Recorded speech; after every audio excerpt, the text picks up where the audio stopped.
Ang kwentong ito ay hango sa totoong buhay. Mula ito sa isa nating kabayan na itago na lang natin sa pangalang Nessa. Walang eksaktong taon. Bagong bayan. Ang mundo ay puno ng hiwaga at misteryo. May mga kakaibang nilalang na nabubuhay kasama ang mga ordinaryo. Ngunit hindi kayang makita ng normal na mga mata ng tao. Isa sa mga kwentong hindi maaalis sa isipan ng dalagang si Nessa, ang sinabing kwento ng kanyang lola patungkol sa mga nilalang na minsan itong nakaengkwentro matagal ng panahon ang nakakalipas. Ayon sa kanyang lola, bata pa lamang nang makilala si Inocencio.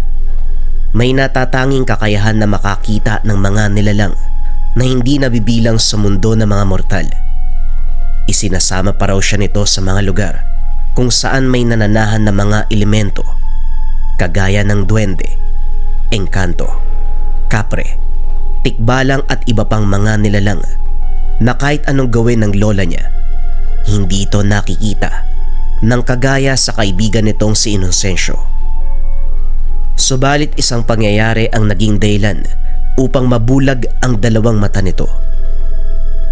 Mula noon, hindi na muling nagkita pa ang lola ni Nessa, pati na rin si Inocencio. Bigla na lang daw naglaho ang buong pamilya nito sa bayan. Walang sino man ang nakakaalam kung ano ang nangyari sa mga ito. Tirik na tirik ang araw. Madalang ang ulap na makikita sa kalangitan. Kasalukuyang binabagtas ng magkaibigang Nessa at Lyra ang daanan papunta sa isang resort. Ang lokasyon, may kalayuan sa syudad ng kanilang kinalakihan, kaya naman mahaba ang biyahe. Nessa, matagal pa ba yung biyahe natin? Ihing-ihi na ako eh. Kanina ko pa to pinipigilan eh. Wika ni Lyra sa nagmamanehong si Nessa.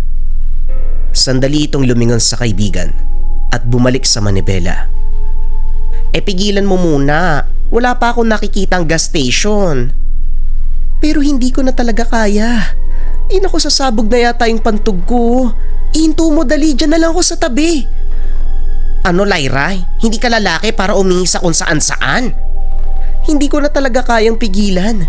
At isa pa, wala naman ako nakikitang taong dumadaan oh. Parang gubat na yata tong lugar na to eh. Kung sa bagay, tama ka nga naman. Wala din ako nakikitang mga bahay o siya itatabi ko muna ha. Kagad hininto ni Nessa ang kotse. Nagmamadaling lumabas si Lyra upang maghanap ng mataas na damo na tatakip sa kanya. Nang makahanap ay doon umihi. Hindi alintana ang mga niknik na lumilipad sa paligid. Nang matapos ay bumalik siya sa kotse. Nakita ang kaibigan. Nakatitig sa direksyon ng isang malaking puno. Hoy Nessa, anong tinitignan mo dyan?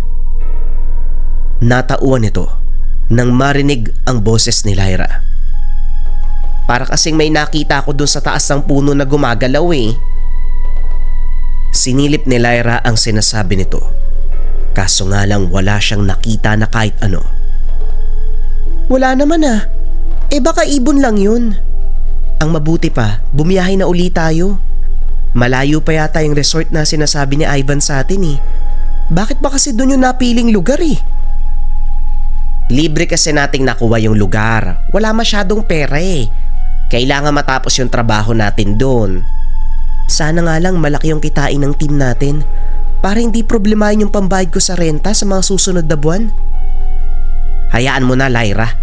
Nabasa ko naman yung manuscript, maganda yung kwento. Mukhang papatok sa masa. Ay naku, sana nga. Lalo kong gagalingan sa parte ko mamaya pagdating sa resort. Ayan, ganyan nga. O sige na, baka mali tayo. Muling nagbiyahe ang magkaibigan patungo sa sinasabing resort. Habang nagmamaneho, hindi maiwasang antukin ni Nessa. Tinulugan ito ni Lyra kaya wala siyang makausap upang manatiling gising. 2:00 ng hapon, madali siyang antukin ng mga ganitong oras. Maya-maya pa, hindi niya namalayang napapikit na dahilan upang mawalan siya ng kontrol sa pagmamaneho.